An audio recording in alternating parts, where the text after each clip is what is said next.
नमस्कार. इन्फॉर्मेटिव्हच्या या legal series मध्ये आपल्या सगळ्या जणांचं हार्दिक स्वागत आहे.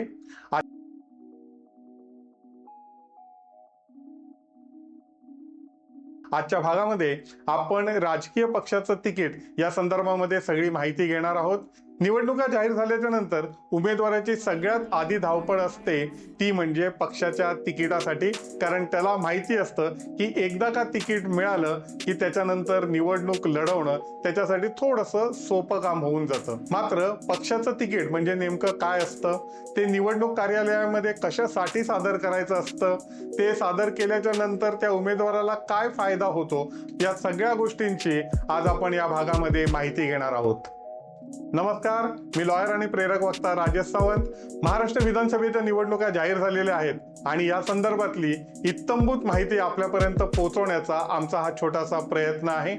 आपल्या देशामध्ये लोकशाही आहे आणि लोकांनी निवडून दिलेलं सरकारच आपल्यासाठी काम करत असतं आणि भारतीय निवडणूक आयोग ही एक सार्वभौम म्हणजे ऑटोनॉमस बॉडी आहे. ऑटोनॉमस किंवा सार्वभौम म्हणजे त्या संस्थेवरती कोणाचाही दबाव नसतो. ती संस्था आपल्या हिशोबाने काम करत असते. मात्र हे जरी खरं असलं तरी ती यंत्रणा कोणाच्या अधिपत्याखाली काम करते हे सर्वश्रुत आहे. या निवडणूक आयोगाकडे राजकीय पक्षांनी आपली नोंदणी केलेली असते. काही पक्ष राष्ट्रीय पातळीवरचे, काही राज्य पातळीवरचे, तर काही फक्त नोंदणीकृत पक्ष असतात. जे राष्ट्रीय पातळीवरचे पक्ष आहेत किंवा राज्य पातळीवरचे पक्ष आहेत यांना पक्षाची निशाणी ठरलेली असते. मात्र जे केवळ नोंदणीकृत छोटे पक्ष आहेत त्यांची फक्त नोंद घेतलेली असते. मतांचा एक ठराविक कोटा झाल्याच्या नंतरच त्यांना अधिकृत मान्यता मिळते आणि एक चिन्ह त्यांच्यासाठी कायमस्वरूपी दिलं जातं. निवडणुकीचा जो कार्यक्रम ठरलेला असतो त्याप्रमाणे प्रत्येक उमेदवाराला निवडणूक कार्यालयामध्ये जाऊन आपलं नामनिर्देशन पत्र सादर करणं अत्यंत गरजेचं असतं. कधी कधी काही प्रसंगी उमेदवार स्वतः जाऊ शकत नाही. अशा वेळी त्याच्या वतीने सूचक आणि अनुमोदक जाऊन त्याचं नामनिर्देशन दाखल करू शकतात. या नामनिर्देशन पत्रामध्ये पक्षाचं अधिकृत तिकीट अर्थात AB फॉर्म असतो. हा जो स्क्रीनवरती दिसतोय तो A फॉर्म आहे.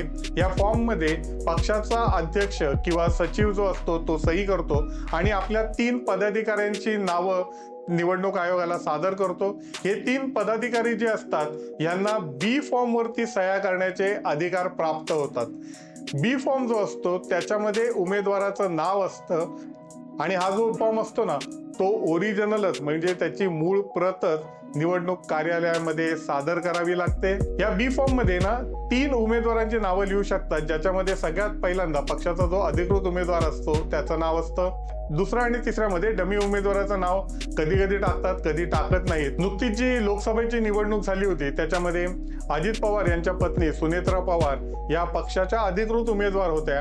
मात्र कधी जर फॉर्म कोणत्या तांत्रिक कारणामुळे बाद झाला तर पक्षाची उमेदवारीच धोक्यात येऊ नये यासाठी डमी उमेदवार म्हणून अजितदादांनी सुद्धा दुसरा फॉर्म भरला होता. त्याने त्यांचं नाव दुसऱ्या क्रमांकावरती लिहिलं होतं. स्क्रुटिनी ज्यावेळेला होते त्यावेळी तिकडचं जे निवडणूक कार्यालय असतं ते अधिकृत उमेदवारांची घोषणा करतात आणि एकदा का आपला फॉर्म व्हॅलिड झाला की मग तो डमी उमेदवार आहे तो त्याचं नामनिर्देशन मागे घेत असतो. तर त्याच्यासाठी ती प्रोव्हिजन आहे. उमेदवारी अर्जाच्या सोबत AB फॉर्म अर्थात पक्षाचं तिकीट जोडल्याच्या नंतर प्रत्येक उमेदवाराला 5 महत्त्वाचे फायदे होतात आणि यातला सगळ्यात पहिला फायदा म्हणजे उमेदवाराला चिन्ह मिळतं, जे पक्षाचं अधिकृत चिन्ह असतं.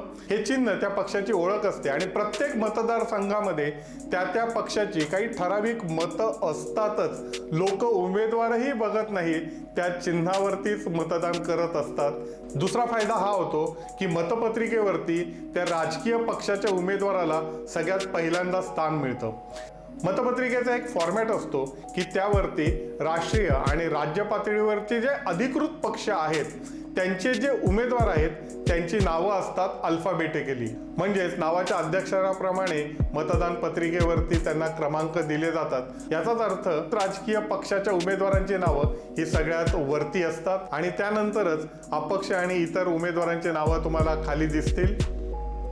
तिसरा फायदा म्हणजे नामनिर्देशन पत्र भरताना केवळ एक सूचक आणि एक अनुमोदक असेल तरी पण चालून जातं. मात्र केवळ नोंदणीकृत पक्ष आणि अपक्षांना 10 सूचक आणि अनुमोदक लागतात. चौथं म्हणजे उमेदवाराचं दुर्दैवी निधन. ज्यावेळी राजकीय पक्षाच्या अधिकृत उमेदवाराचं निधन होतं त्यावेळी निवडणूक स्थगित केली जाते। पूर्वी अपक्ष उमेदवाराच्या निधनाच्या नंतर सुद्धा निवडणूक स्थगित केली जायची, मात्र आता नियम बदललेला आहे। याचा राजकीय पक्षांना फायदा होतो की त्यानंतर ज्या वेळेला निवडणूक जाहीर होते त्यावेळी ते दुसरा उमेदवार देऊ शकतात। आणि पाचवा जो फायदा असतो तो म्हणजे निवडणूक यंत्रणेकडून मदत। तशी तर प्रत्येक उमेदवाराला निवडणूक यंत्रणा मदत करत असते, मात्र राजकीय पक्षाच्या उमेदवाराची थोडीशी विशेष काळजी घेतली जाते। सगळ्यात पहिली गोष्ट म्हणजे समजा फॉर्ममध्ये जर काही त्रुटी असतील तर निवडणूक कार्यालयातून त्यांना सांगितलं जातं की ह्या गोष्टींची कमतरता आहे, तर तुम्ही त्या लवकरात लवकर सादर करा। शक्यतो राजकीय पक्षाच्या उमेदवाराचा अर्ज बाद होत नाही आणि निवडणुकीच्या दरम्यान कितीही तक्रारी आल्या तरी सुद्धा त्या धर्तीवरती निवडणूक कार्यालय त्या उमेदवाराची उमेदवारी ही बाद करत नाही। त्याच्या तक्रारीची नोंद घेतली जाते, त्याची दखल घेतली जाते, त्यावर आवश्यकता लागली तर गुन्हा सुद्धा दाखल होतो, मात्र कोणत्याही परिस्थितीमध्ये त्याची उमेदवारी बाद होत नाही। भारतीय निवडणूक आयोग ही निवडणूक यंत्रणा अतिशय पारदर्शक पद्धतीने राबवत असते। प्रत्येक उमेदवार मग तो अपक्ष असेना किंवा राजकीय पक्षाचा का असेना त्यांना योग्य तो सन्मान आणि एकाच पातळीवरती वागणूक दिली जाते। राजकीय पक्षाचं नाव बॅलट पेपर ज्याला मतदान पत्रिका म्हणतात त्याच्यात वरती असू शकेल, मात्र एवढा एखादा बेनिफिट सोडला तर सगळ्या राजकीय पक्षाच्या उमेदवारांना आणि अपक्षांना सारख्याच प्रकारची वागणूक ही निवडणूक यंत्रणेकडून दिली जाते। तर ही होती राजकीय पक्षाच्या तिकिटांची माहिती। निवडणुकीचे टप्पे जसे जसे पुढे येत जातील त्या प्रत्येक गोष्टींची माहिती व्यवस्थितपणे आपल्यापर्यंत पोहोचवण्याचा इन्फॉर्मेटिव्हचा प्रयत्न असेल आणि आपण सगळ्या भारतीयांनी या निवडणूक प्रक्रियेला व्यवस्थितपणे समजून घेऊया आणि प्रत्यक्ष निवडणुकीच्या दिवशी भारताच्या राज्यघटनेने आपल्या सगळ्यांना जो मतदानाचा हक्क दिलेला आहे तो सगळ्यांना बजावायचा आहे। ही माहिती जर तुम्हाला आवडली असेल तर आपल्या मित्रमंडळी आणि नातेवाईकांकडे जरूर शेअर करा। निवडणुकीतील सगळ्या महत्त्वाच्या टप्प्यांच्या माहितीसाठी कायम आमच्या संपर्कामध्ये राहा। तोपर्यंत मजेत राहा, आनंदात राहा, हसत राहा। धन्यवाद।